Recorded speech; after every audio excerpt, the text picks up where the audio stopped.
Qu'est-ce que je lis pendant l'été? Je vous montre ça tout de suite.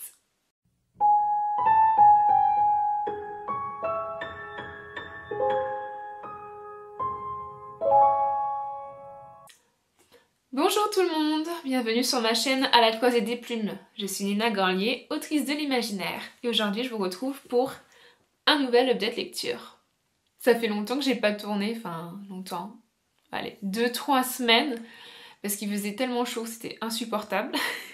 Heureusement j'avais des vidéos d'avance, mais là j'étais à sec, du coup pour les vidéos du mois d'août, il fallait que je reprenne l'écriture. Mais ça tombe bien, je suis en vacances.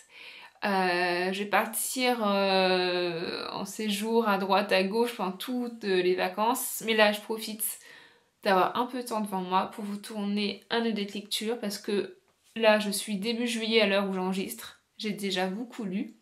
Donc j'ai plein de choses, de jolies pépites à vous montrer. Mais avant que j'oublie, la traditionnelle boisson qui accompagne cette update lecture. Il s'agit cette fois donc du mango et passion fruit, donc mangue et fruits de la passion de chez Wittard que j'ai acheté lors de mon voyage à Londres. Alors en fait je connaissais pas, c'est du thé instantané, c'est un thé que t'as pas besoin de faire infuser. Donc c'est comme le chocolat en poudre ou le café soluble. Et c'est pratique parce que du coup, vu qu'il fait chaud, je me le prends en thé glacé. Par contre c'est plus sucré que je pensais, donc voilà, à vous de tester. Et voilà, donc c'est la boisson qui va m'accompagner pendant tout cette update lecture. Ça y est, on est vraiment l'été, pourtant moi je suis une girls de l'automne et du printemps surtout. Mais là voilà, je me suis mis aux couleurs de l'été. Et je vais vous présenter mes lectures dans l'ordre. Et je vais commencer, hop, je mets ça là, avec 17 ans à jamais de Gaël Aymon, publié chez les éditions Nathan. Je vous en ai déjà parlé dans mon vlog, mais je ne sais plus s'il est déjà sorti ou pas, donc je vais tout vous représenter de toute façon. 17 ans à jamais, c'est un roman young adulte que j'ai repéré parce qu'en fait on l'a sélectionné avec mes collègues professeurs documentalistes dans le défi lecture qu'on organise dans nos collèges.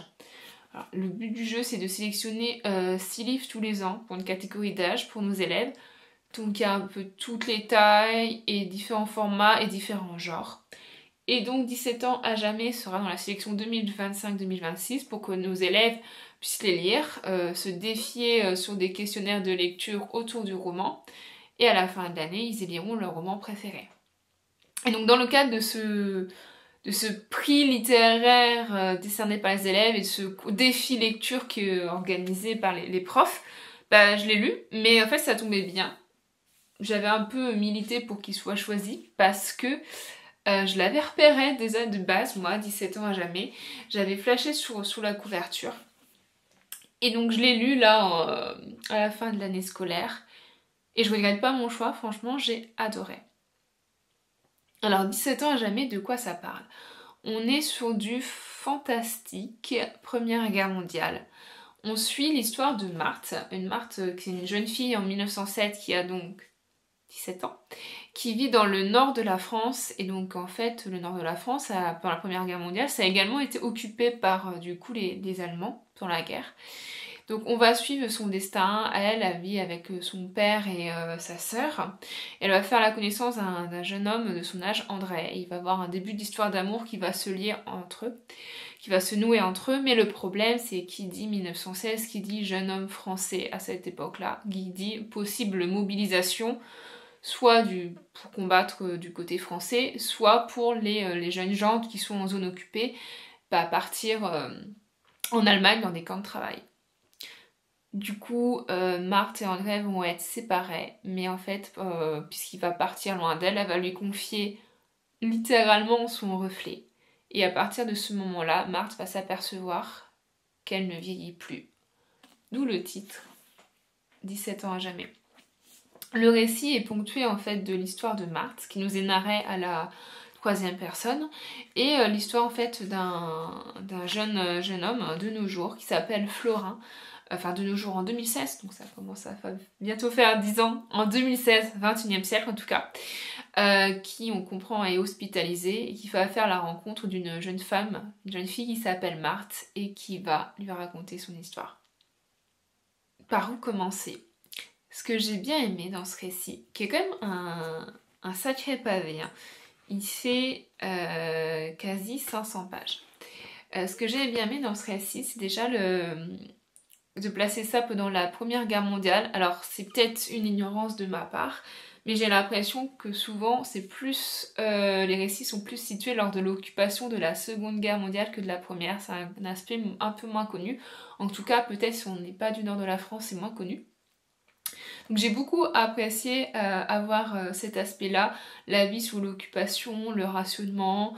On voit déjà pendant la Première Guerre mondiale ceux qui savaient trouver des petits arrangements avec l'occupant, ceux qui vont résister, voilà, les moyens qui vont être mis en place pour survivre malgré tout. Donc j'aime beaucoup aimer que ça soit placé durant cette période. Moi, tout ce qui est Première Guerre mondiale, c'est une période qui m'intéresse beaucoup.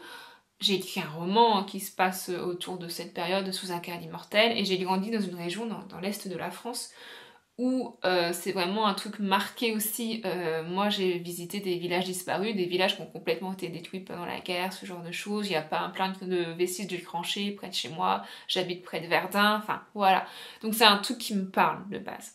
J'ai beaucoup aimé aussi le concept du personnage qui va en fait traverser les âges sans bouger en fait, un peu comme c'est la figure de Dorian Gray, ouais, ce côté-là où c'est la jeune fille là qui reste éternellement jeune alors que c'est son reflet qui a été emporté par son amour qui lui va continuer de vivre de son côté. Et donc qui dit qu'elle ne vieillit pas, qui dit qu'elle est immortelle, entre guillemets, ce qui fait que les années vont passer, une guerre va finir, une autre va commencer, etc. Et Marthe, en fait, elle est là et en fait, son esprit vieillit et elle va être le témoin impuissant des événements historiques tout en devant garder son secret.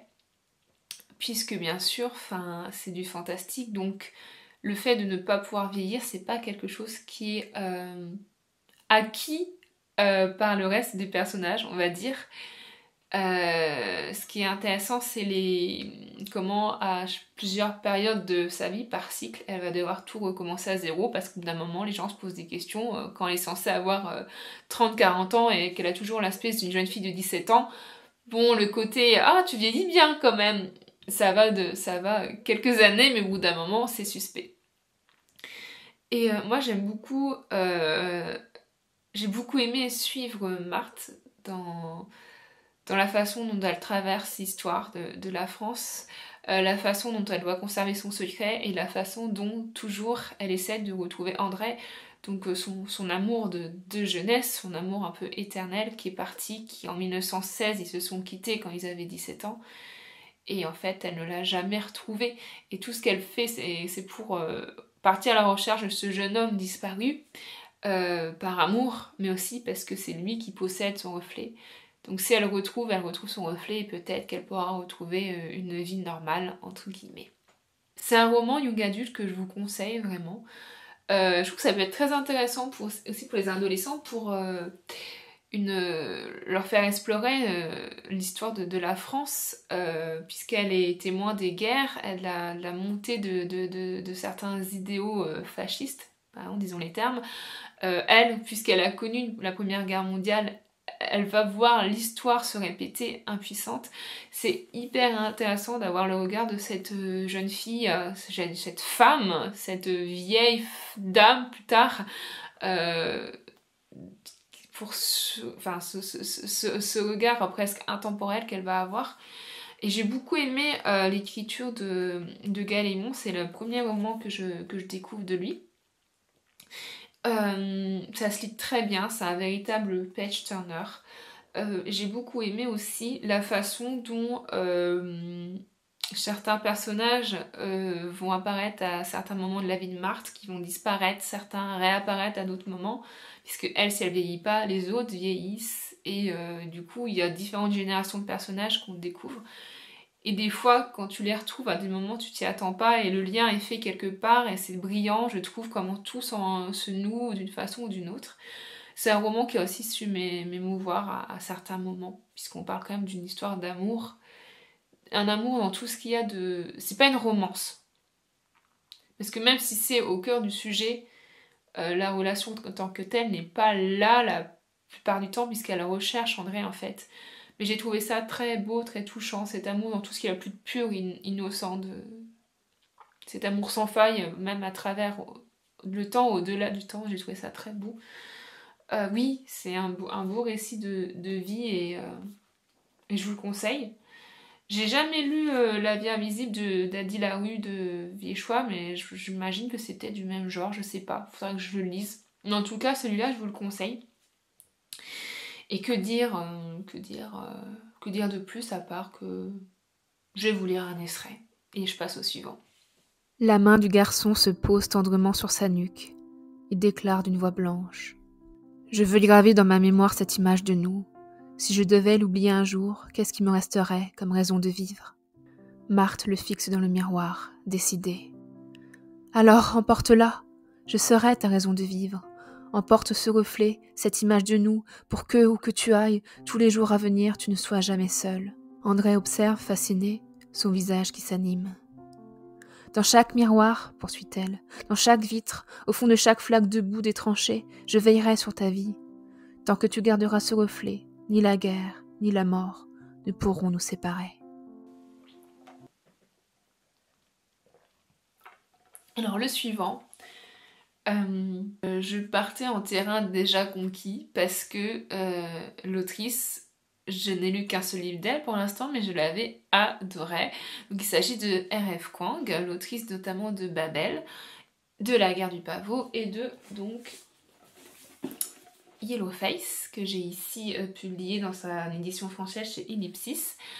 J'avais adoré Babel, je vous en ai pas encore trop parlé sur la chaîne, mais la propagande va... vous allez voir, je vais faire une propagande dans les vidéos à venir, je me connais, je pourrais pas m'empêcher de parler d'R.F. Kuang et de Babel. Et donc, je l'ai rencontrée aux Imaginales, même si ce fut bref, j'ai adoré, et je veux tout lire d'elle.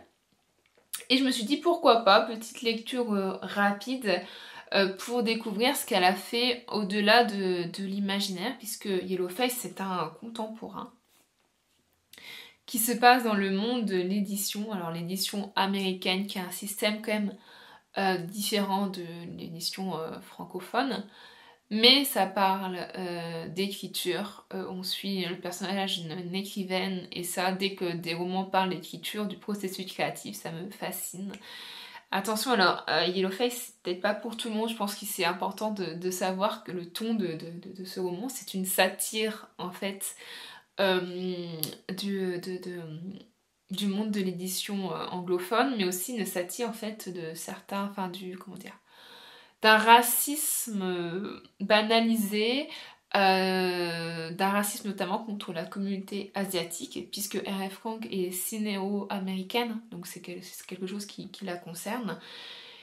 Et je vais vous pitcher le roman, peut-être ça vous parlera plus. On suit donc l'histoire de June Hayward, qui est une amie, une connaissance d'Athena Liu, qui est donc une autrice sino-américaine, une jeune autrice qui a eu un succès colossal dès ses débuts en fait, une autrice de best-seller, alors que Juniper, June, c'est tout le contraire. Son premier roman a à peine décollé, sa maison d'édition a déjà fait faillite. Elle n'a pas eu de chance, hein, le milieu d'édition. Et donc, dès le début, on voit ce côté, cette relation déséquilibrée entre ces deux jeunes femmes. Et le hasard fait que un soir, alors qu'elle est chez Athéna, Athéna est victime d'un accident domestique et elle meurt sous les yeux de June.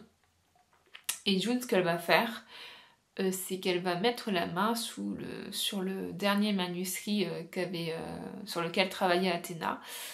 elle va le prendre, elle va le lire, trouver qu'il a beaucoup de potentiel, le corriger et le compléter, et elle va le faire publier en son nom. D'où le terme de yellow face. Alors la yellow face, c'est un terme qui construit comme la blackface dramatiquement. C'est le fait en fait d'une personne blanche qui se fait passer pour une personne asiatique.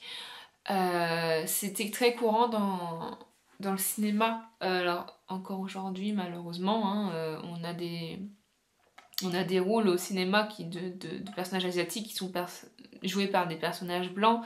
Alors je pense que récemment ça avait fait parler, c'était Scarlett Johansson dans Ghost in the Shell. Mais à l'époque Hollywood, on avait clairement des personnages, des acteurs blancs qui sont grimés pour jouer des personnages asiatiques plutôt que d'engager un acteur asiatique. Je pense, alors j'ai plus le nom de l'acteur, c'est dans Breakfast at Tiffany's, le film avec Audrey Hepburn. Le rôle de son voisin, c'est un acteur blanc, Mickey Rourke, comme ça. Je mettrai son nom et l'image, voilà, où vraiment ça se voit que c'est c'est quelqu'un un acteur blanc qui est grimé de façon caricaturale et raciste pour ressembler à un personnage asiatique.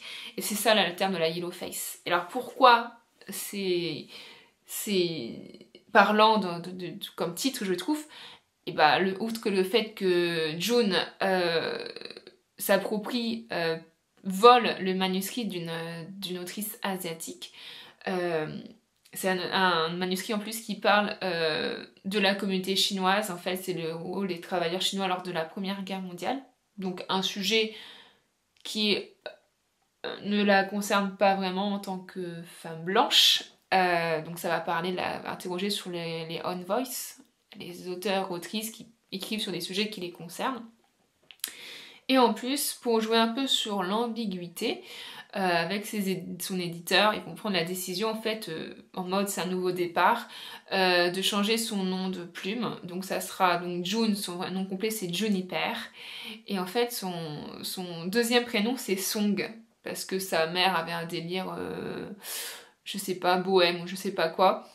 Et du coup, Juniper Song, en tant que non-autrice, ça fait des consonances un peu asiatiques, en tout cas ça peut faire penser à ça. Donc il suffit de prendre une photo où elle a le teint un peu plus hâlé, se maquiller d'une certaine façon et porter ce nom, que certaines personnes peuvent croire qu'elle est peut-être asiatique. J'ai beaucoup aimé ce roman, pour le côté satirique et le monde de l'édition, et le côté narratrice à la première personne, c'est June qui nous raconte son histoire, et le côté narratrice non fiable. Mais on est dans la tête de cette nana qui est mais complètement fou. C'est le genre de personnage qui est d'une certaine façon qui est détestable, mais que tu vas adorer suivre, parce qu'elle se met dans des situations, parce que du coup ça va être son mensonge de base, un mensonge qu'elle seule peut porter, parce que elle présente ça à son agent, à son éditeur, en faisant croire que le roman est le sien, et ils sont même pas dans la confidence, dans le truc c'est en elle comme ça, donc elle doit porter ça. Et en fait, à chaque fois, à chaque élément en fait, à chaque moment où elle va avoir l'occasion d'avoir un échappatoire, elle va pas le prendre l'échappatoire, elle va continuer donc s'enfoncer de plus en plus, et à chaque fois elle va prendre de plus en plus de mauvaises décisions, puisque pour certains trucs, la petite Juniper, elle est pas très futée, je trouve. Elle fait preuve aussi d'une certaine arrogance, ce succès nouveau, parce qu'automatiquement le livre qu'elle a volé va être un best-seller. Le succès va lui monter à la tête, et puis il y a aussi ce racisme intériorisé, parce que là tu l'écoutes, elle est pas du tout raciste, puis tu l'écoutes, elle a fait ça en fait pour rendre hommage en fait pour que le livre d'Athéna, en fait l'œuvre d'Athéna puisse perdurer, et elle a fait que l'améliorer. Elle est vraiment dans un déni total de ce qu'elle a fait et la culpabilité va venir la ronger, vous inquiétez pas. Et elle s'enfonce dans des situations et tu te dis mais comment elle va s'en sortir? Et t'attends que ça pète. Je vous dis pas si ça finira par pas péter, mais elle s'enfonce, comme par exemple c'est des trucs aussi, des réactions qu'elle a qui montrent sa méconnaissance, quand en fait il y a quand même une assistante éditoriale qui dit bah ce serait bien d'avoir un... Alors je sais plus le terme exact, mais en gros c'est un sensitive reader, c'est une personne concernée qui va relire le manuscrit pour voir si c'est ok le traitement donc, par exemple, de la communauté asiatique. Et là, elle monte sur ses grands chevaux en mode mais non, pas besoin, parce qu'en fait elle est persuadée que son roman il passera parce que de base c'est Athéna qui l'a écrit. Puis elle est tellement en mode... je l'ai tellement amélioré tout ça, j'ai tellement potassé en quelques mois toute l'histoire des travailleurs chinois pour quand même faire genre en interview celle qui a écrit le roman, que bah non, pas besoin en fait, hein, qu'elle se braque, etc. Et bien entendu, il y a certains choix, certaines prises de parole qui vont se retourner contre elle. Et ça pose la question aussi, une fois qu'on s'enfonce dans ce mensonge, dans cette culpabilité, il y a quoi après? Parce que c'est bien beau de faire durer le mensonge le plus longtemps possible, ou d'un moment, quand tu es autrice de best-seller, on va attendre ton prochain roman. Et comment faire pour écrire un prochain roman quand tout le succès du premier vient de quelque chose qui n'est pas de toi? C'est fascinant, je trouve. À la fin, il y a un côté un peu fantastique qui va s'instaurer, puisque la culpabilité va vraiment la ronger. Et c'est intéressant, je m'attendais pas forcément que ça aille jusque là, mais pourquoi pas, je me suis laissée porter. Et ce que j'ai bien aimé aussi dans ce roman, c'est que je trouve que le personnage d'Athéna Liu, qui est un personnage hyper important, même si elle meurt dès le premier chapitre, son fantôme en fait va hanter le roman, parce que Juniper elle va se souvenir de cette amie. On va en apprendre un peu plus sur cette relation ambiguë, et c'est amie, rivale, est-ce qu'il y avait une véritable amitié, etc. Et au fur et à mesure qu'on apprend des choses sur Athéna, on apprend qu'elle n'était pas forcément parfaite non plus. Mais d'un autre côté, tout ce qu'on apprend d'elle, c'est soit par ceux qui se souviennent d'elle, qui l'adulaient, ses amis, sa famille, soit par June, qui est la narratrice, c'est elle qui nous parle, qui, on comprend, avait un complexe d'infériorité, qui jalousait cette fille. Donc la véritable Athéna nous est montrée avec des défauts, ce qui est intéressant.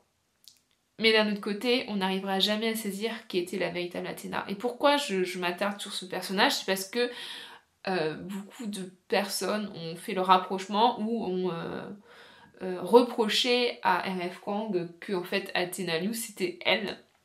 Et je pense qu'il faut pas se mentir dans l'histoire du personnage et le parcours éditorial et universitaire de Rebecca Kuang, on est obligé de voir des similitudes, et je pense que dans certaines remarques que se prend le travail d'Athéna Liu, je pense que c'est tiré de ce qu'elle a vécu vraiment. Mais certains l'ont vu comme un défaut, moi ça m'a pas sauté aux yeux. J'ai beaucoup aimé cette lecture et je trouve que ça montre bien aussi le racisme banalisé, que ce soit dans le monde de l'édition. Il y a quand même l'éditrice qui est en mode bon bah ça on va simplifier hein. Et puis il n'y a aucun personnage blanc positif dans ton roman, donc on va quand même rajouter un personnage blanc qui n'existe pas de base pour montrer que bah tous les blancs n'étaient pas que des sales CON, vous voyez ce que je veux dire. Ça me rappelle un film, Hidden Figures, les figures de l'ombre, sur les femmes noires qui ont travaillé à la NASA, donc une histoire vraie, où ils se sont trouvés obligés de créer le personnage joué par Kevin Costner, qui est cette espèce d'homme blanc qui va militer pour la cause de ces femmes noires, qui n'existe pas du tout. Et en fait, le film crée ce personnage pour qu'il y ait quand même un personnage blanc positif dans tout ça. Alors que dans la réalité, voilà, c'était pas forcément ça. Et donc là, il y a encore cette volonté en fait de ces deux femmes, donc June qui a volé le manuscrit et son éditrice, ces deux femmes blanches qui dit bon bah on va quand même, je pense pour se déculpabiliser, voilà, ce qui va à l'encontre en fait de l'œuvre qu'avait voulu créer Athéna. Et aussi il y a aussi des petites remarques. Des petites remarques quand même que June fait, où voilà, enfin, au bout d'un moment, elle croise un personnage, un monsieur, un vieux monsieur chinois, elle dit ah bah il parle bien anglais quand même, j'arrive à le comprendre. Ah oui, enfin, genre son accent il n'est pas si prononcé que ça, bah qu'est-ce que tu te croyais? Ou alors, moi il y en a, ça m'a fait, mais c'est écrit pour faire rire de dépit en fait, où elle croise une dame qui d'une association qui vient l'accueillir à la gare pour un événement littéraire. Et la première chose qu'elle voit en voyant cette dame-là qui doit porter un tailleur, un petit chignon serré, elle pense à qui? Elle la compare à la sœur de Kim Jong-un, là, le dictateur nord-coréen. Mais c'est des choses, enfin voilà, enfin c'est ce genre de choses et tu sens ces petites remarques anodines, mais qui s'accumulent au quotidien et qui sont d'un racisme banalisé dans cette société. Voilà, c'était hyper intéressant, Yellowface. Et puis bien sûr, les coulisses de l'édition, ce que j'ai trouvé intéressant, c'est que vraiment, ça montre comme quoi il y a des romans sur lesquels les éditeurs misent et des auteurs, des autrices sur lesquels les éditeurs misent, et il y a les autres. Et en fait, tu vois comment en fait tout est fait en amont pour qu'un roman soit un best-seller avant même qu'il soit publié. Donc en fait, il y a des facteurs qu'on ne maîtrise pas en fait. C'est hyper intéressant, ça interroge, est-ce que June, son premier roman, est-ce que ça a été victime de ça parce que son éditeur avait préféré mettre en avant d'autres personnes, ou est-ce que elle est pas si bonne autrice que ça parce qu'on a accès qu'à son intériorité et qu'on n'a jamais le texte écrit, on n'a jamais d'extrait, etc. On n'a que ce qu'elle nous dit, donc est-ce qu'elle est victime de ce monde éditorial sans pitié, ou est-ce que c'est elle aussi qui est pas si douée que ça? On ne saura pas, à vous peut-être de vous faire une idée. C'est hyper intéressant. Et voilà, j'ai beaucoup aimé cette lecture de Yellowface. Athéna a semé assez de miettes de pain pour que je suive la piste. Je vois où tout cela doit aller, et c'est magnifique. C'est tout simplement magnifique à couper le souffle. Tellement que je ne résiste pas à l'envie d'essayer de le terminer. Ce n'est d'abord qu'une lubie, un exercice de style. Je ne réécris pas tant le manuscrit que je m'efforce de remplir les blancs, de voir si je dispose d'assez de techniques pour ombrer, affiner, extrapoler, jusqu'à ce que le tableau soit complet. Je ne compte guère que jouer sur un des chapitres centraux, lequel inclut tellement de scènes inachevées qu'il faut, pour deviner son propos, connaître intimement l'écriture et l'écrivaine. Ensuite, je continue, c'est tout. Je ne peux pas m'arrêter. Troisième lecture que je vous présente aujourd'hui, un roman que j'attendais aussi avec impatience. Il s'agit donc de Peau d'âme d'Aude Ziegelmeyer, le tome 1 Les Lilas du Roi, publié chez les éditions Gulfstream. Ce roman, pourquoi j'étais obligée de le voir passer, à part le fait qu'il a fait un buzz monumental, franchement, on voit que l'éditeur a tout misé dessus, ils ont fait un objet livre magnifique, il est illustré à l'intérieur, notamment par les illustrations de l'autrice Aude, qui a en plus d'être une autrice talentueuse et une illustratrice talentueuse. Voilà. Franchement, chapeau pour l'objet livre, est très beau, très réussi. Et le contenu l'est tout autant, je vous en parle dans un instant. Outre le fait que voilà, c'était difficile de le louper, moi vous savez que je suis une grande amatrice de réécriture de contes. Et celui-là c'est une écriture, comme vous l'avez sans doute deviné, de Peau d'âne notamment, mais il y a quelques autres références, je vous en reparle dans un instant. Aussi c'est donc une écriture de Peau d'âne, et il faut savoir que il y a quelques mois, au mois de mai, sortait ma propre écriture de Peau d'âne, Le cœur des ronces, que je n'ai pas sous la main, mais voilà. Donc en fait j'étais hyper curieuse de voir comment une autrice s'était penchée sur le conte d'une façon différente, parce que moi je pars du principe que un même conte est écrit par plusieurs auteurs, autrices différents, il y aura des romans complètement différents. De Peau d'âne, moi j'avais lu La marque de la bête de Charlotte Bousquet il y a quelques années. Et donc je voulais voir comment Aude Ziegelmeyer s'était réapproprié le conte. Et ma foi, j'ai beaucoup aimé. Alors, Peau d'âne, on suit l'histoire donc de Blanche. Blanche qui est une princesse qui vit enfermée dans son château d'or, puisque son père, le roi de Roncevaux, il a, comme dans le conte de Perrault, un âne qui, je vais être plus polie que les personnages, qui va dire qui défèque de l'or, ce qui fait qu'il a une richesse inépuisable, ce qui fait qu'il a pu se construire un palais d'or.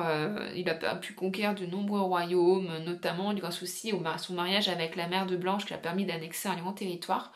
La mère de Blanche est morte en couche il y a plusieurs années, en fait, en voulant mettre au monde un héritier mâle. Le petit garçon Neige est décédé avec la maman.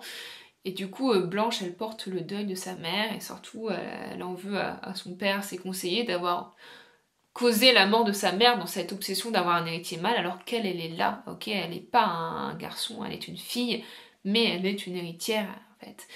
Et tout va basculer le jour où son père va décider d'organiser un grand bal pour trouver un mari à Blanche, mais aussi pour trouver une nouvelle épouse pour lui. Ce qui prouve que voilà, il ne veut pas d'elle comme héritière. Et j'en dis pas plus. Si vous connaissez le conte de Peau d'âne, vous comprenez, vous savez comment ça va partir en couille. Je peux pas en dire un plus. C'est un roman qui est assez sombre. Un conte, pardon, qui est assez sombre de base. Et du coup, le roman, par des aspects, l'est autant d'ailleurs. Il y a une note de l'éditeur. Ce texte contient des scènes de violence physique et psychologique, de meurtre, de mort d'animaux, ainsi que des passages gore ou évoquant le thème du deuil. Voilà, c'est bien d'en parler parce que c'est vrai. Alors, et d'ailleurs, ça propose un contraste intéressant.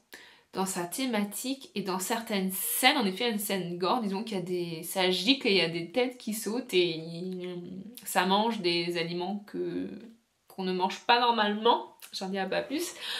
C'est assez sombre et violent. Et il y a un contraste intéressant parce que Goldsmith, c'est un éditeur de jeunesse et young adulte. Et finalement, j'arrivais pas trop à me placer sur certains aspects parce qu'il y a cette violence-là qui apparaît surtout dans la seconde moitié de certaines scènes ou même au début quand la première scène de violence comme ça est arrivée, je me suis dit « Ah ok !» Alors j'adore, hein. Moi ça me dérange pas, mais je m'attendais pas parce qu'en fait, pour certains aspects, je trouve que ça... j'arrivais pas à comprendre le public parce qu'en fait, par exemple, il y a pas mal de notes de bas de page. Moi, personnellement, ça me dérange pas. Je sais qu'il y a des gens, ça les sort du livre. Mais par exemple, voilà, en fait, il y a beaucoup de mots. Non, beaucoup, j'abuse. Il y a quelques mots, en fait, surtout des termes qui vont évoquer l'époque du Moyen-Âge, où vous allez avoir, en fait, la petite note en bas de page qui explique le mot de vocabulaire. Et ça, c'est quelque chose, j'ai l'impression de voir plus dans les romans jeunesse. Plus jeunesse, en tout cas. Par exemple, voilà, une bourrasque glacée déferla d'entre les arbres, provoquant non loin le fracas crayonnant d'une hallebarde. Et donc, hallebarde, c'est écrit la note, arme montée sur une longue hampe de bois dont le fer tranchant comporte deux ailes, l'une en pointe, l'autre en forme de hache. Voilà, alors peut-être que c'est moi qui trouvais ça pas très utile parce que je connaissais déjà le vocabulaire, je ne sais pas. Mais voilà, et aussi dans certaines réactions de personnages, disons que des fois il y avait des choses qui me semblaient peut-être un peu évidentes, que le personnage de Blanche, je suis surtout Blanche parce que il y a plusieurs points de vue mais on est surtout de son point de vue à elle. Ça me semblait évident et c'était sous les yeux de Blanche et elle ne le voyait pas. Et du coup je me disais, est-ce que c'est fait exprès parce que c'est quand même une princesse qui est dans un... qui est enfermée en fait dans ce palais-là et du coup qui a pas du tout conscience en fait du monde aux alentours. En fait, c'est pas ça dans sa tour d'ivoire, c'est son palais d'or, mais elle est comme ça, donc elle a certaines choses qui peuvent paraître évidentes à quelqu'un qui a connu le monde, qui ne le sont pas pour elle. Ou est-ce que parce que justement c'est un côté peut-être jeunesse, mais vu qu'il y a certaines scènes assez gore, choquantes, je savais pas où me placer. Mais ça m'a pas du tout gênée dans ma lecture. Franchement, c'est une très très belle réussite. Moi, j'attends qu'une chose là, c'est que de lire le tome 2, qui sort en octobre ou novembre, je crois. J'ai trop hâte. Le résumé est déjà sur Booknote, il n'y a pas la couve, mais elle va être magnifique. Et j'ai trop hâte. En fait, limite, j'aurais dû attendre encore un peu plus longtemps et enchaîner les deux parce que j'ai tellement adoré. J'ai adoré le côté réécriture de Peau d'Anne. Aude arrive à se réapproprier les éléments caractéristiques du conte. On a des références aux robes, on a des références aux fées, à la fée des lilas, à l'âne, bien entendu. J'ai beaucoup aimé comment est utilisé l'âne et tout ça. Et il y a des références aussi à d'autres contes. Et ça, des fois, c'est pas que c'est que d'autres contes sont réécrits en même temps que Peau d'Anne, je dirais plus qu'il y a des clins d'œil. Ça peut être des clins d'œil comme par exemple Blanche, son frère mort-né, Neige, voyez. Ou d'un moment, il y a le personnage de la bête qui apparaît, donc il va y avoir des références à d'autres contes avec une bête. Il y a un personnage, une jeune femme qui va dans la forêt avec la bête et la jeune femme porte un chaperon rouge. Cette jeune femme, Margot, qui est un personnage que j'ai adoré. Est-ce que je peux vous la montrer, Margot? Je l'adore. Qui est passionnée par les contes des contes de fées de ce monde-là. Et donc, bien sûr, un personnage qui adore les contes de fées, je peux que me reconnaître. C'est elle, Margot. Elle est géniale. J'ai trop hâte de suivre la suite de son histoire. Voilà, il y a certaines choses, les références aussi en dehors des contes, tous les récits du Moyen-Âge. Alors, je pense que ça dépend aussi peut-être du bagage Moyen-Âge médiéval. Moyenâgeux, médiéval, vous voyez ce que je veux dire, qu'on a. Mais par exemple, il y a certains termes, moi, qui m'évoquent tout de suite quelque chose. Le royaume de Roncevaux. Roncevaux, si vous connaissez la chanson de Roland, Roland qui raconte l'histoire du neveu de Charlemagne, alors une histoire glorifiée, tout ça. Roland, il est mort, en fait, ce preux chevalier, est mort dans le col de Roncevaux en combattant les Sarrasins, avec sa fameuse épée Durandal qu'il essaye de briser sur un rocher et qui, comme c'est une épée magique, il ne peut pas. Donc voilà, le neveu de Charlemagne. Donc voilà, Roland qui meurt à Roncevaux. Et là, en fait, ça se passe dans le royaume de Roncevaux et il y a un personnage qui s'appelle Roland qui devient chevalier et qui a un rôle important dans l'histoire. J'aime bien les petits clins d'œil. Il y a des références à des dieux et déesses de l'ancien temps. Le dieu loup, c'est Isan-Lyrin, comme dans le roman de Renard. Je vous dis ça avec un grand sourire parce que j'adore ce genre de easter egg. J'ai adoré tout ce que l'autrice a distillé tout au long du roman. Donc franchement, bravo à Aude.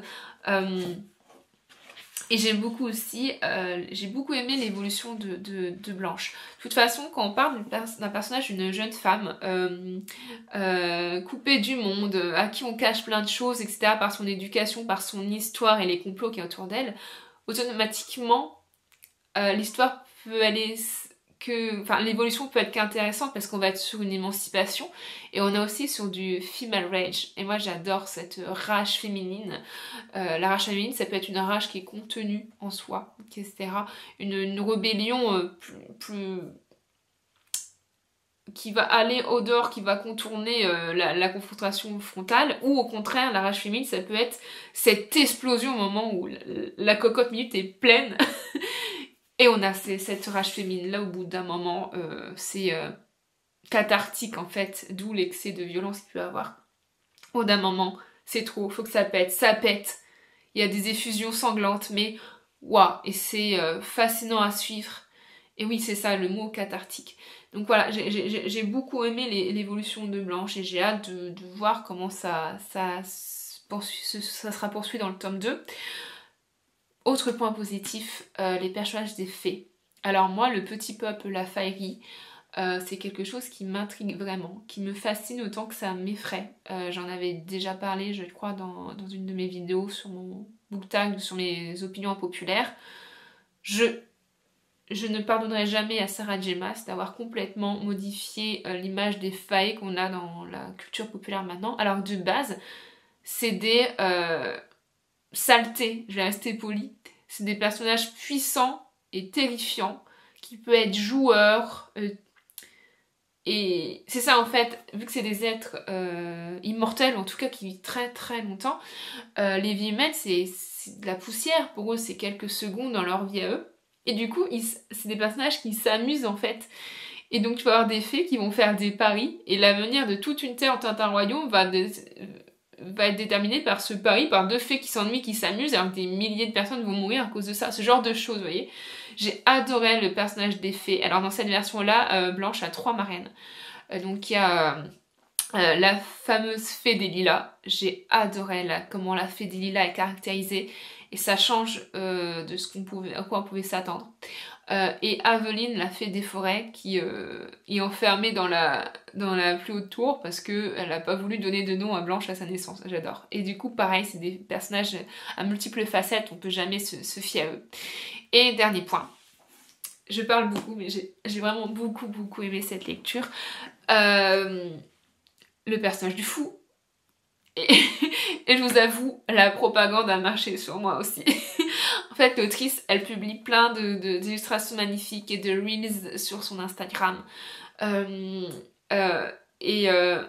Franchement, c'est un truc c'est un genre très particulier de personnages que j'aime beaucoup.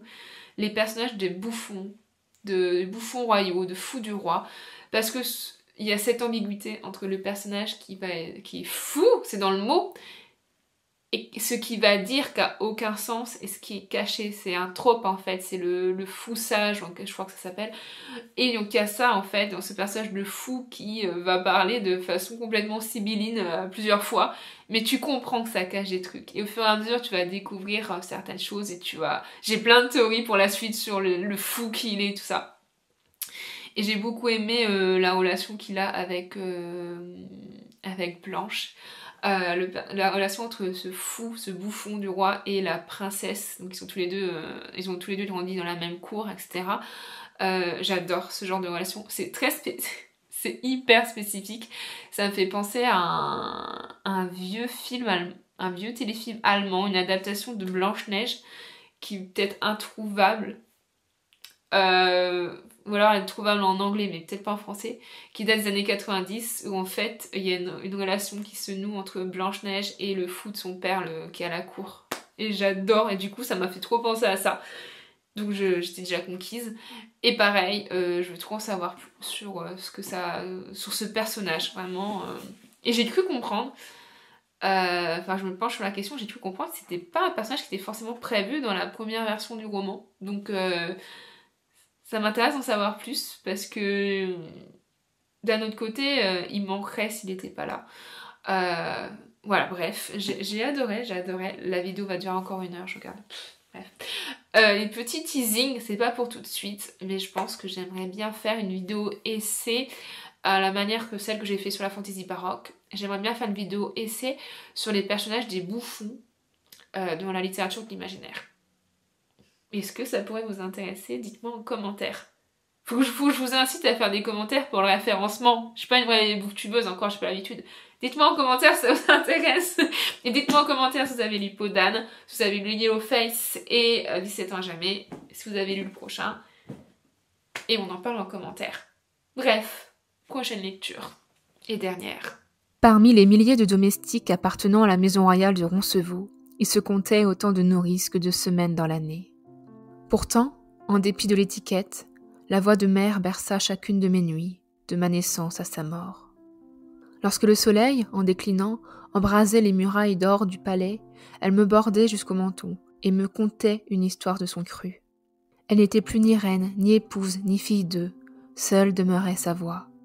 Libérée de son ton impérieux, elle nous transportait au cœur d'épopées fantastiques, où des princes pactisaient avec des fées, des princesses amourachées d'ours enchantés, et des troubadours déjouaient de terribles maléfices. Il lui arrivait de poursuivre l'histoire le lendemain, si je m'assoupissais avant la fin, mais un récit commençait souvent sans que le précédent ait de conclusion. Peu importait. Le même fil monotone tissait toutes ses fins. Triomphant du mal, lépreux vivait heureux pour toujours. J'étais persuadée qu'il en irait de même pour nous. Les années m'ont arraché ce voile de naïveté, les tenants de ses histoires et l'exactitude de ses traits, mais sa voix, elle, ne m'a jamais quittée. Est-ce que vous voulez que je vous confie un coulisse de tournage? Et une preuve que des fois je suis hyper superficielle dans le choix de mes lectures. Alors vous voulez savoir comment j'ai choisi ma dernière lecture? En fait, je me suis aperçue que en lisant Yellowface, 17 ans jamais, etc., il y avait une couleur qui ressortait des couvertures et je me suis dit, oh, ça rendra bien sur la miniature si je complète avec le roi en jaune. Voilà, c'est à ce moment-là. Non, en vrai, c'est un roman un recueil de nouvelles qui dort dans ma palle depuis des années. Et ça a été le prétexte parfait pour en sortir en fait. Et donc Le Roi en jaune, de Robert W. Chambers, The King in Yellow, c'est un recueil de nouvelles fantastiques qui est publié donc les éditions Calidor, qui sont des éditions qui rééditent des classiques de la littérature de l'imaginaire dans des formats mais magnifiques. Alors Le Roi en jaune, vous pouvez l'avoir en recueil de nouvelles tout simple, en poche. Et non, moi, il a fallu que je prenne cette édition qui est donc reliée, mais qui est magnifique. Attendez. Et qui a des illustrations. Il y a une préface qui est hyper intéressante sur la vie d'auteur. C'est trop beau. De quoi ça parle, Le Roi en jaune? Ça va être dur d'en parler, c'est un ovni littéraire. Je vais vous dire comment je suis tombée, comment j'ai eu connaissance de cette œuvre. C'était il y a quelques années sur la chaîne de l'Olifant. Elle avait fait une vidéo que je vous mettrai en description. Une vidéo sur ces livres qui font peur. Ces livres étranges et terrifiants. Et elle a parlé donc de la Maison des Feuilles, du Necronomicon de Lovecraft, et aussi notamment du Roi en jaune, qui a la particularité notamment d'être de ces livres qui n'existent pas. En fait, Le Roi en jaune, c'est une œuvre qui existe dans la diégèse. C'est comme ça qu'on dit, hein. La diégèse, en gros, dans l'univers des nouvelles qui sont dans ce recueil. Surtout les 4 premières nouvelles. Donc ça correspond à ça à peu près. Parce que les autres, elles sont moins liées au Roi en jaune. Et en fait, c'est le liant en fait de 4 premières nouvelles. Le Roi en jaune, en fait, c'est un récit, une pièce de théâtre, en vrai, pour être précis, qui existe dans ce monde, où ont lieu ces 4 nouvelles, ce qui est notre monde d'ailleurs. Il y a plusieurs nouvelles qui se passent à Paris. C'est une pièce de théâtre, en fait, quand les personnages la lisent, ils deviennent fous. Et on va suivre du coup à chaque fois 4 narrateurs différents qui vont être confrontés d'une façon ou d'une autre au Roi en jaune au bout d'un moment dans leur vie, dans le récit. Et j'en dis pas plus. Et c'est des narrations à la première personne, donc c'est très intéressant de voir où ça part, on va dire. Et ce qui est fascinant dans le Roi en jaune, c'est le fait que l'auteur, donc Chambers, il va distiller des petits éléments, en fait, des petits extraits ici et là de cette œuvre, mais on n'aura jamais l'histoire en entier. On a certains personnages, on a certains lieux, par exemple, voilà. Je ne peux oublier Carcosa, où le ciel est parsemé d'étoiles noires. C'est un vers, en fait. Je vais le retrouver. C'est un récit, en fait, voilà. La chanson de Cassilda, Le Roi en jaune, acte 1, scène 2. Au long du lac se brisent les vagues de nuages, les 2 soleils jumeaux meurent sur ses rivages, et les ombres s'allongent sur Carcosa. Si étrange est la nuit sous les étoiles noires, si étrange les lunes tournant au ciel du soir, mais plus étrange encore est Carcosa. Les chansons qu'Oya d'un jour on chantera, là où flottent en bruissant les guenilles du roi, doivent mourir sans bruit dans Carcosa. Ma voix déjà se meurt et le chant de mon âme doucement s'évanouit comme sèchent les larmes qu'on n'a jamais versées à Carcosa. C'est fascinant. On a cette chanson-là, donc c'est un extrait de l'acte 1, sachant qu'on apprend dans le récit que l'acte 1 de ce roman est plutôt banal, entre guillemets. Même s'il y a des extraits qui, Et c'est l'acte 2, c'est à partir de l'acte 2 que les lecteurs deviennent généralement fous, mais on n'a jamais accès à cet acte 2. Mais par exemple, un autre extrait de la nouvelle Le Masque. Camilla, vous devriez, monsieur, vous démasquer. L'étranger. Vraiment, Cassilda, vraiment, il est temps. Nous avons tous ôté nos déguisements, sauf vous. L'étranger. Mais je ne porte pas de masque. Camilla, terrifiée. Pas de masque? Pas de masque? Acte 1, scène 2. C'est là que j'adore parce que... Mais quelle tête il doit avoir pour que tout le monde pensait qu'il avait un masque et qu'à la fin du bal, en fait, il en avait pas. J'adore, ça me fait penser un peu au masque de la mort rouge d'Edgar Allan Poe, ce genre de choses. Et c'est fascinant. Les nouvelles, surtout les 4, comme je vous dis, je les ai beaucoup aimées chacune de cette façon. C'est des nouvelles fantastiques et un peu horrifiques. Enfin, un petit peu peur. Où on revient souvent la figure du personnage, de l'individu bizarre qui va t'observer dans un coin de la pièce et qui a que toi qui vois et qui te regarde trop mal et qui commence à te suivre et personne d'autre le voit. Ce genre de choses, si ça marche, ça vous fait peur, ça marchera sur vous. Il y a aussi une nouvelle avec, dans le milieu de la sculpture et de la chimie, où en fait il y a un alchimiste qui invente en fait une potion, en fait, un liquide où n'importe quel objet vivant que tu mets dedans ressort en un marbre le plus pur. Et ça part en cacahuète. J'adore cette nouvelle. Et oui, et du coup, dans ces nouvelles-là, on va avoir souvent un extrait dans la bibliothèque, tel personnage a le roi en jaune. Et tu dis, oh là là là là là, donc ça va partir n'importe comment. Et il va y avoir des références à Carcosa, aux deux jeunes filles, là dont je vous ai donné le nom, à plein d'autres références. Je viens de remarquer que derrière, c'est une représentation de l'île des morts, qui est un tableau assez célèbre et qui est mystique aussi. Alt 236 avait fait une vidéo très qualitative dessus. Donc voilà, tout ça, ça fait partie d'un imaginaire étrange, ce pays étrange, ce roi en jaune, cette entité aussi fascinante que maléfique. Wow, franchement, j'ai beaucoup aimé ces 4 premières nouvelles. J'ai beaucoup aimé aussi La Demoiselle 10, qui est la 5e nouvelle. Où là, ça s'éloigne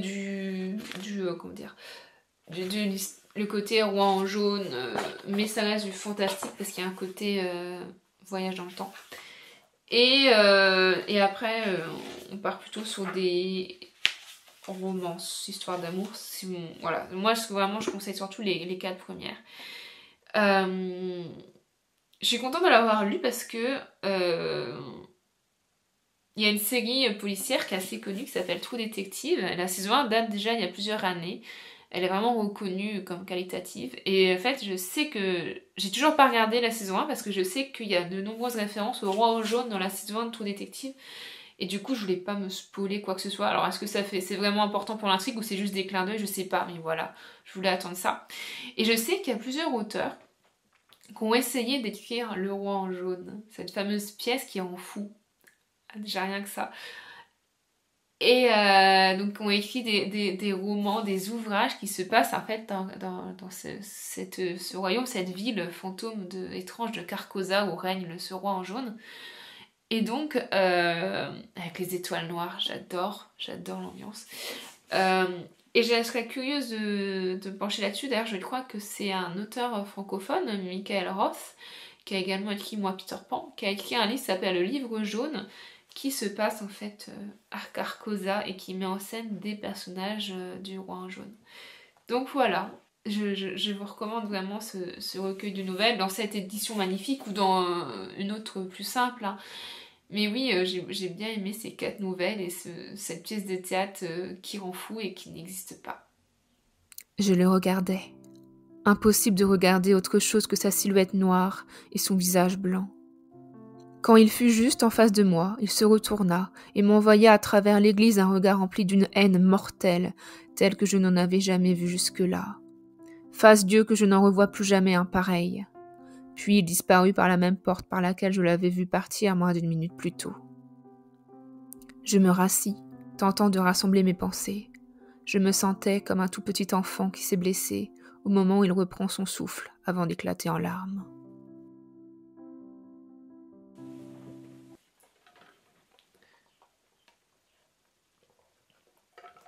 Voilà, on arrive au terme de cette vidéo. J'espère qu'elle vous a plu, que les lectures que je vous ai présentées vous ont intéressé, ou en tout cas vous ont donné envie de les découvrir. Est-ce que vous avez lu certains de ces ouvrages? N'hésitez pas à me dire tout en commentaire.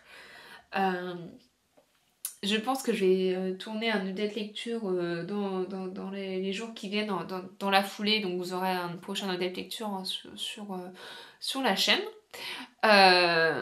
J'avais dit qu'il fallait que je vous fasse bosser pour le référencement. Est-ce que si vous êtes allé au bout de cette vidéo, qu'est-ce que vous pourriez mettre comme mot ou emoji? Le mot jaune, tout simplement, parce que c'est un peu ce qui est, voilà, le roi jaune, yellow face, c'est la couleur qu'on retrouvait un peu sur la plupart des couvertures. Même peau d'ail, il y en a un peu. C'est pas que mauve peau d'ail, il y a un peu de mauve doré, on va dire. Donc voilà, mettez le mot jaune, ou je sais pas, l'emoji, un cœur jaune, un emoji citron, quelque chose de jaune en commentaire. Et voilà, et n'hésitez pas, j'ai pas l'habitude de le dire aussi, mais si vous aimez bien mon contenu et que vous voulez aider la chaîne pour qu'elle se développe, pour qu'elle gagne en visibilité, n'hésitez pas à mettre un pouce en l'air, commenter encore une fois, mais aussi partager la vidéo autour de vous sur vos réseaux sociaux ou parlez-en le bouche à l'oreille, ça peut aider. Et comme ça, moi, ça me permet de voir, avoir un retour aussi sur ce que je vous propose si ça vous plaît. Donc voilà, on se retrouve le dimanche prochain, comme toujours à 10h pour une nouvelle vidéo. Et sur ce, je vous souhaite de bonnes lectures et je vous fais de gros bisous.